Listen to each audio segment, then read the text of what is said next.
I'm not sure how quickly the December epistle gets to you. If you received it via email, you may have started to read it already. When the printed version gets there, you'll note that I wrote a column about Advent. Go figure. And in it, I noted that one of the most profound pieces of wisdom that came to me about Advent showed up on a refrigerator magnet. The best way to prepare for the coming of Christ is to never forget the presence of Christ. The best way to prepare for the coming of Christ is never forget the presence of Christ. And in my article, I noted that I like to add the words now, and share. So it now says, the best way to prepare for the coming of Christ is to never forget and to share the presence of Christ. Never forget and to share the presence of Christ.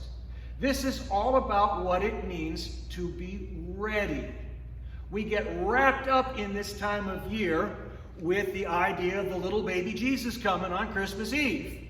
And we can take our focus off what's really going on. And the scriptures this week and next, frankly, the Advent scriptures really make it clear to us about what it is to keep awake, what it is to be ready, what it is to be those people who participate in thy kingdom come on earth as it is in heaven. So part of this being ready part is being ready to meet Jesus here and now, because he's already here and now. That's the Holy Spirit. That's the love of God in Jesus. Already here. How can we be ready to meet and share that?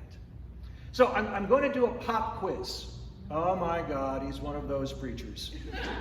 He does pop quizzes. All right, here's the pop quiz. How many of you have waited on tables at some point in your life? Restaurant or whatever. Raise your hands.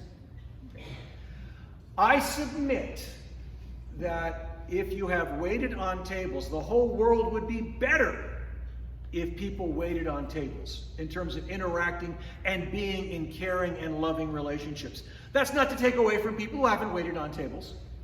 Please, I'm not doing a wheat and chaff thing here. It's just what is. So let me give you this image, a notion of service, a notion of getting ready.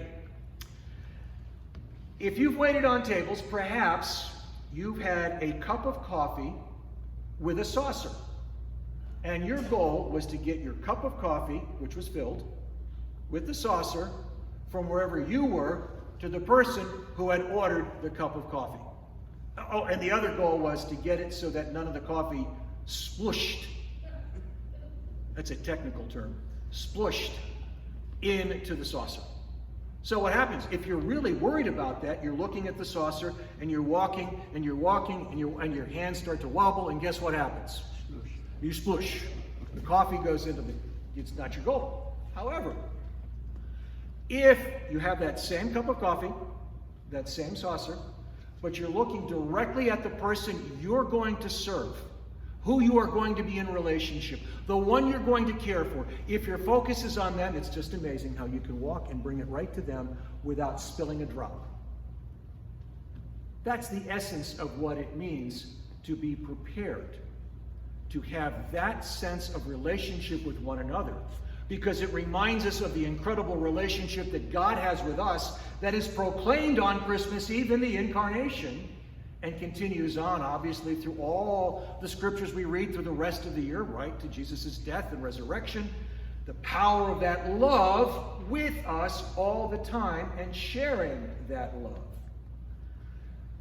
So one of the challenges we face during Advent, not so hard to face during Lent, because Lent is kind of dull. It's gray, although it's raining today, but we're busy during Advent. We think it's Christmas time.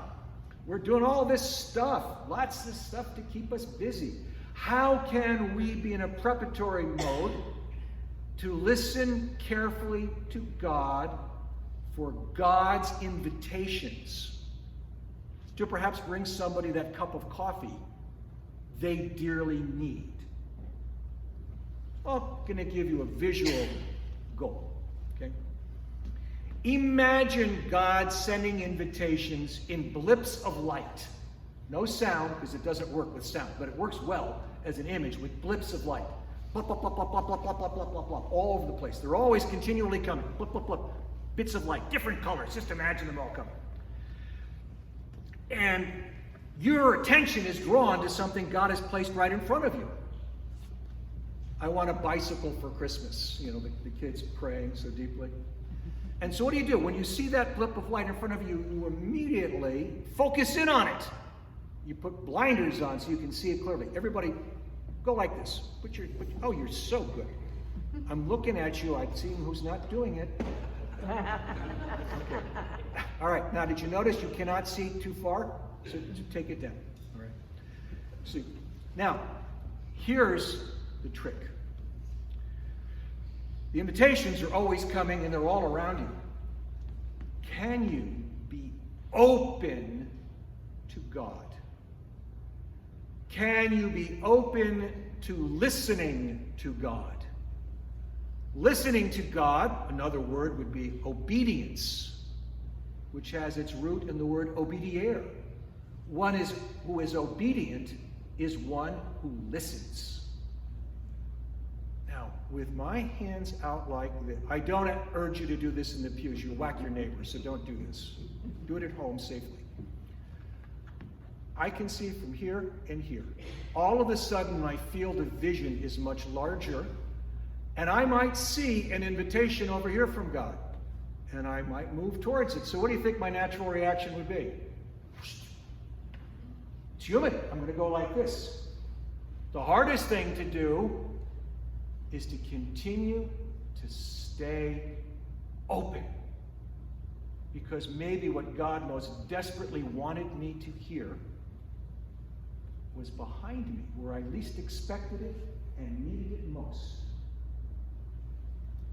Which is why I'm a priest who is now working while retired, and I get to be with you. Lucky me. I get to be with you for 8 months. Lucky me. What a blessing to have that opportunity. And you think about, how do we make thy kingdom come on earth as it is in heaven? How are we going to be ready? It's by being open to listening to God, which is what our whole sense of process is going to be over the next few months anyway, as we get ready to welcome whoever God has chosen to be here, and to make sure that they are welcoming themselves and they see this place as well. And the right relationship comes together. And remember, it's all undergirded with the notion of sharing that cup of coffee in deep relationship. But remember, who shared that cup of coffee with us first? Yeah, God. God's love made powerfully known in Jesus Christ.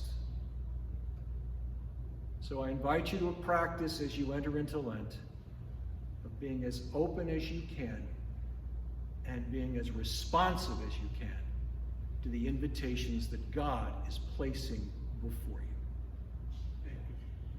All these words I offer in the name of God, Father, Son, and Holy Spirit.